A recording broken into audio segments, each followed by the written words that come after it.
Mañana al presidente de la Comisión de Medio Ambiente del Senado para hablar de varios asuntos que están vinculados con estas materias. El diputado de la UDI, perdón, por la región de Coquimbo, el Sergio Gaona. ¿Cómo está? Buenos días, muchas gracias por poder tener esta conversación. Muchas gracias, Patricio, por la invitación. Un gusto de saludarlo y feliz de compartir con ustedes a esta hora del día. Sí, pues gracias, senador, por esta conversación. Bueno, partamos analizando desde la perspectiva medioambiental la reciente gira del presidente Boric a, a Europa, porque hay varios asuntos ahí que son por un lado oportunidades, señalan algunos, que tienen ciertos cuestionamientos por el otro. Bueno, su balance de lo que en relación a la estricta materia medioambiental ha sido esta gira. Mira, la verdad de las cosas es que mi balance es bien positivo respecto a esta gira presidencial, esta visita oficial. Por lo menos lo que a mí respecta, me tocó la oportunidad de compartir con el presidente y la delegación completa en Alemania y en Suecia, y apuntaba precisamente a materias relevantes de convenios y de relaciones internacionales con academias, universidades, gobiernos, tanto de Alemania y también del Estado alemán, de uno de los estados de Alemania o provincias, o regiones, como el caso de München, que la verdad las cosas es que solo München tiene 13 millones de habitantes y tiene el doble del Producto Interno Bruto de Chile, para que os hagáis una idea de los volúmenes que se manejan en esos países. Y para la perspectiva medioambiental resultó muy positivo el poder desarrollar actividades relacionadas con la atracción de inversiones para la explotación del hidrógeno verde y la producción de derivados del hidrógeno verde también, que son los combustibles del futuro. Y me parece a mí que es fue una agenda bien de futuro, y yo creo que eso me dejó bien contento.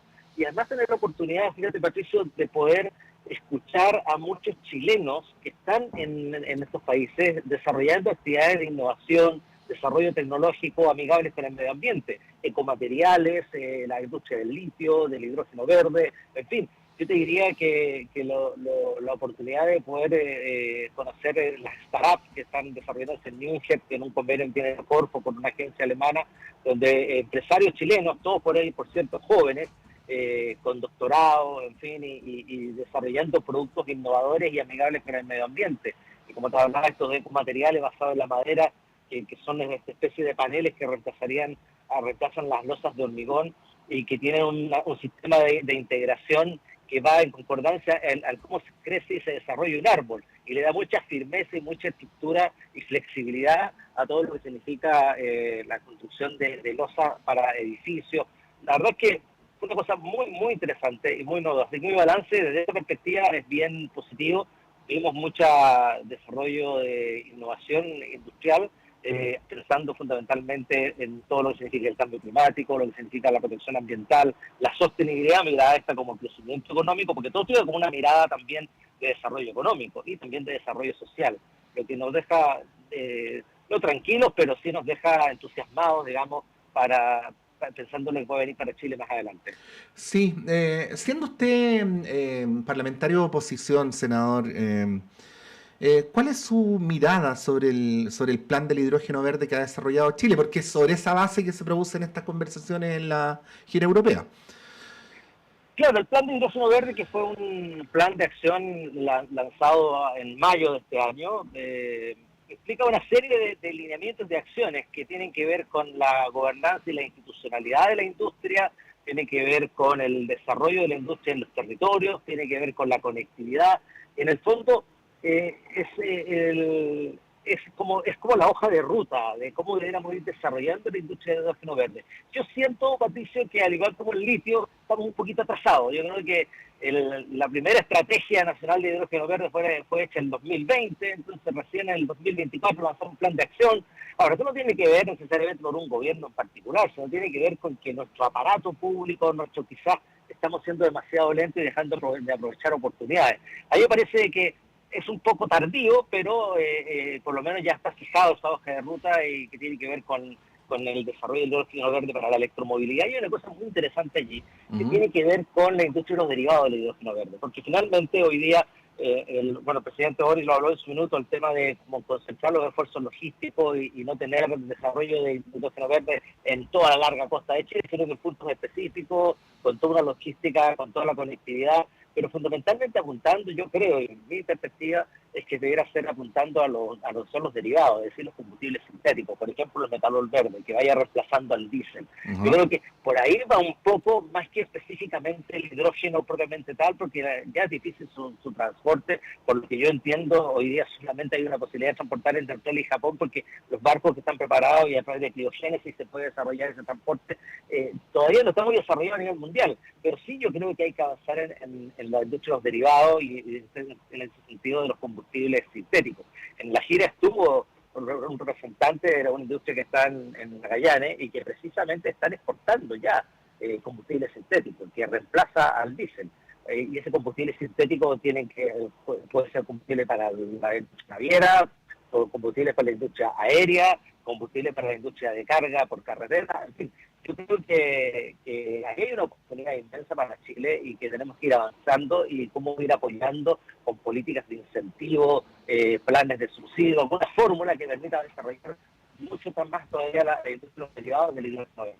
Sí, senador, se han hecho algunas críticas. Yo le quiero mencionar dos porque además, no sé si usted comparte conmigo, pero hay muchas personas que no saben lo que es el hidrógeno verde. O sea, hasta ese punto, ¿no? Se dice que este combustible capaz de sustituir a los combustibles fósiles, que sería inocuo, pero bueno, yendo a eso, dos tipos de críticas que quería ahí pedirle su opinión.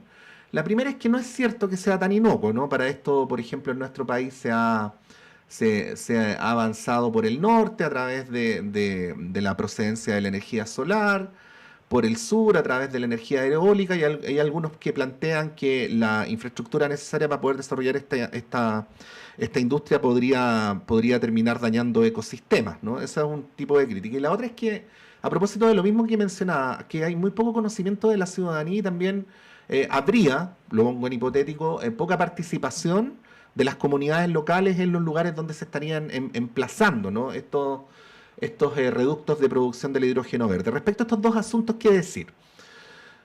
Claro, mire, respecto a lo primero que usted señalaba, no hay ningún proyecto, ninguna industria que tenga cero impacto ambiental. O sea, hay que partir de esa base. El tema es cómo efectivamente esos impactos son mitigados o cómo esos impactos son sostenibles desde la perspectiva de que pueden realizarse, quiero decir, el desarrollo de esta industria, mitigando los impactos ambientales y buscando las fórmulas para que esto pueda ser realizable.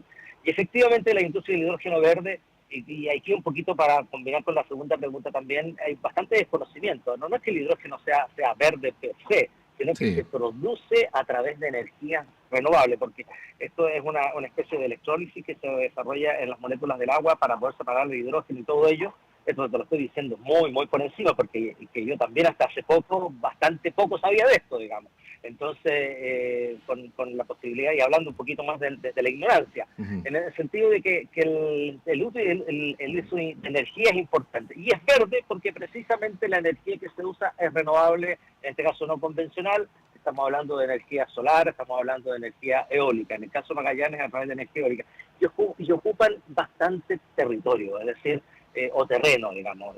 Uno de los impactos importantes que tiene es el uso intensivo del territorio, del terreno, de los espacios. Eso evidentemente que provoca impacto para poder tener parque eólico, también ocupa una fracción importante de terreno, lo mismo con los paneles solares, por lo tanto sí, efectivamente entrega un impacto ambiental no menor desde esa perspectiva, pero a mí me parece que el resultado de esto, que por ejemplo la producción de combustibles sintéticos puede ayudar muchísimo a que efectivamente podamos reemplazar el diésel, que lo que hace es emitir gases de efecto invernadero, y en este caso estos combustibles no emitirían estos gases de efecto invernadero o sería muy reducido ese impacto. Entonces, es una cosa por otra, y yo creo que efectivamente tiene ese impacto, pero más bien desde la perspectiva territorial.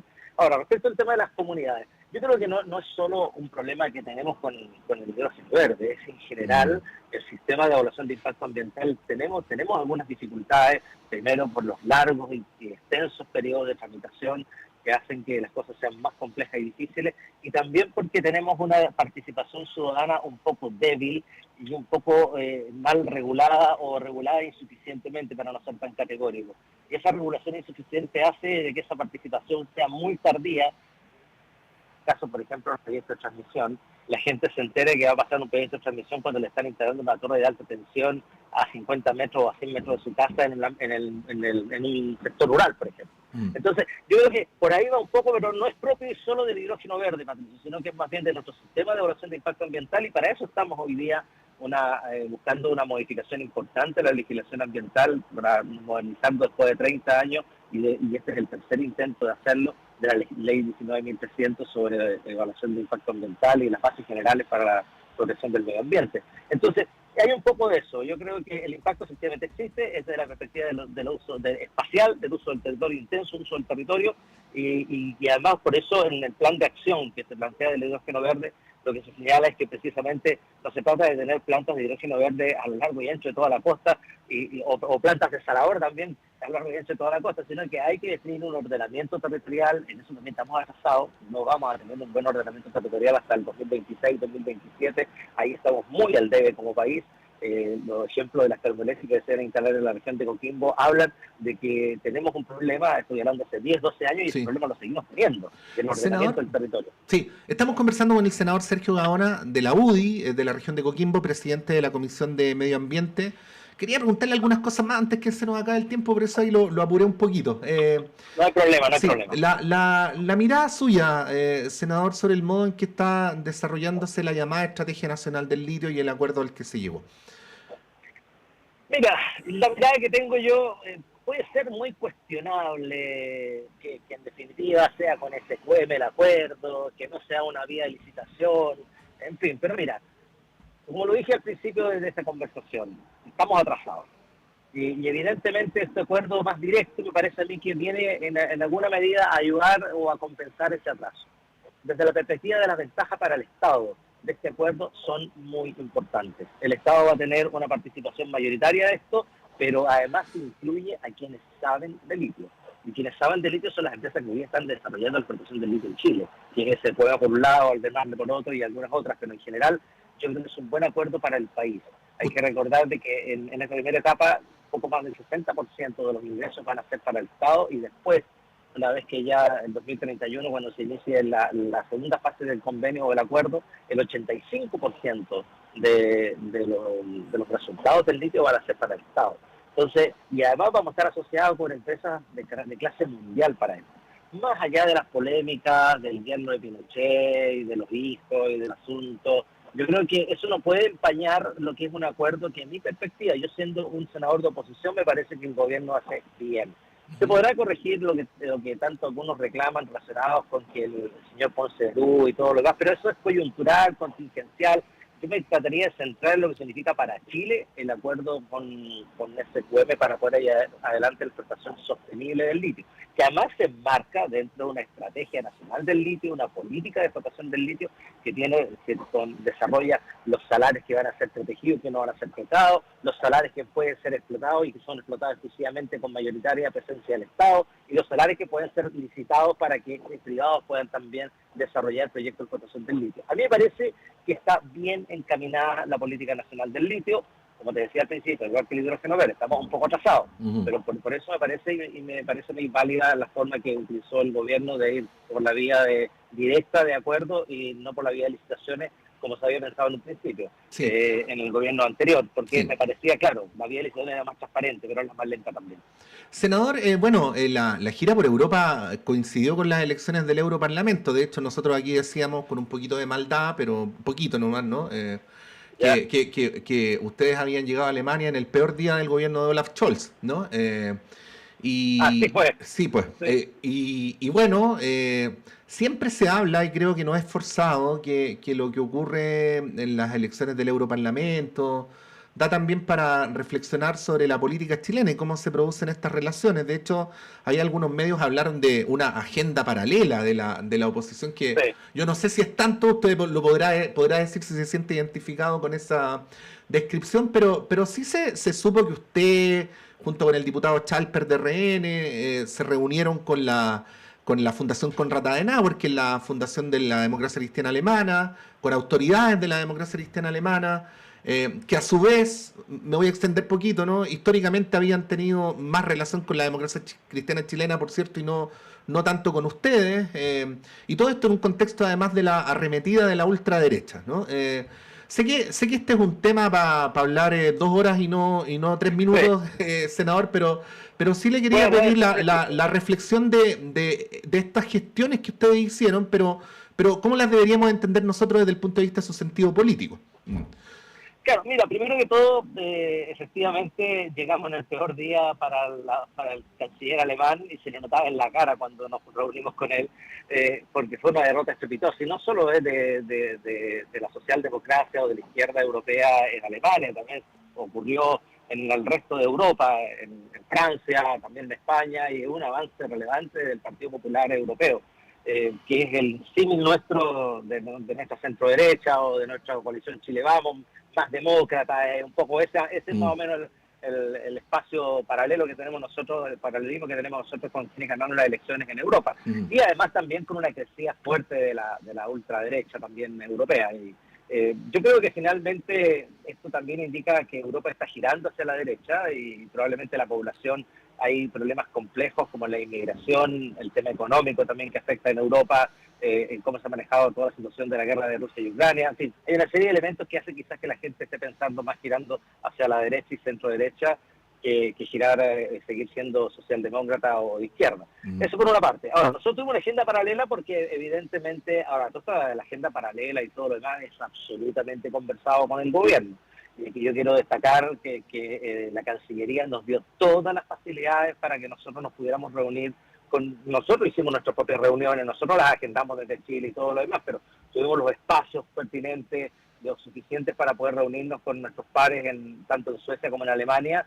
Y me parece a mí que la lectura es la siguiente: nosotros tenemos una relación importante con fundaciones como el Hans Seider y como algunas fundaciones también en Suecia, y la Fundación Konrad Adenauer tiene una relación fluida con Renovación Nacional, con el Partido Demócrata también, y quizás ya no tanto con la democracia cristiana, porque la democracia cristiana, la lectura que hago yo, está más cargada hacia la izquierda, más que a lo que la Konrad Adenauer promueve en el mundo. Por lo tanto, no es que la Konrad Adenauer se haya alejado de sus formatos y haya querido dejar de lado la democracia cristiana chilena, sino que la democracia cristiana chilena es la que se ha ido alejando un poco del formato y de los lineamientos que hace la Fundación Konrad Adenauer para apoyar a los distintos partidos y sectores políticos en el resto del mundo. Por lo tanto, yo creo que es consecuencia de los propios actos de la democracia cristiana, que ya para mí es un partido de centro izquierda. Sí. Para finalizar esta entrevista, senador, y aprovechando que usted integra la Comisión de Salud, Así es. el spot del MinSal para promover la donación de órganos eh, donde se plantea o se da a entender que quienes no donan órganos terminan siendo comidos por los gusanos, ¿no? Bueno, no se le puede negar que es eficiente el spot, pero lo que realmente importa es su opinión. Claro, mira, la verdad es que el spot, de la perspectiva de generar conciencia, no sé si generará tanta conciencia. Yo creo que hay otros mecanismos y fórmulas para poder estimular la donación, más bien pensando en la vida, pensando en que la donación de órganos puede generar vida para otras personas. Yo creo que eso es lo que había que destacar, y no esto de que el gusano se comen nuestros órganos, nuestro cuerpo, y bueno, en definitiva, es un spot un poco chocante. Imagino que los creativos del Ministerio de Salud estaban pensando de que el asunto de la donación de órganos está muy poco destacada en Chile y muy poco reconocida, que necesitan usar como especie de publicidad, tipo terapia de shock, para que la gente entienda. Pero yo habría preferido un spot donde se resalte el valor de la vida gracias a la donación de órganos, y no lo que sucede con la materia orgánica, por decirlo de alguna manera, una vez que una persona fallece. Yo creo que hay que ser un poquito más prudente en esto y claro, podría ser por generar un impacto, pero yo no sé si toda la población lo podría tomar así. Yo habría preferido haber hecho una promoción más bien desde la perspectiva de que donar órganos es dar vida, más que no donar órganos para que te coman los gusanos. Sí, pues. Bueno, no era obvio que en estos pocos minutos hubiéramos podido tratar 4 temas que son de suyo complejos, senador, así que le agradezco ahí por la manera en que, bueno, esto depende fundamentalmente del entrevistador, pero también depende del entrevistado de cómo resulta el manejo de los tiempos. Así que gracias por esta conversación y que tenga un buen día. No, buen día para usted y a su disposición cuando lo estimen necesario. Muchas gracias por el contacto. Gracias, senador. Ahí está Sergio Gaona, senador de la Unión Demócrata Independiente por la región de Coquimbo.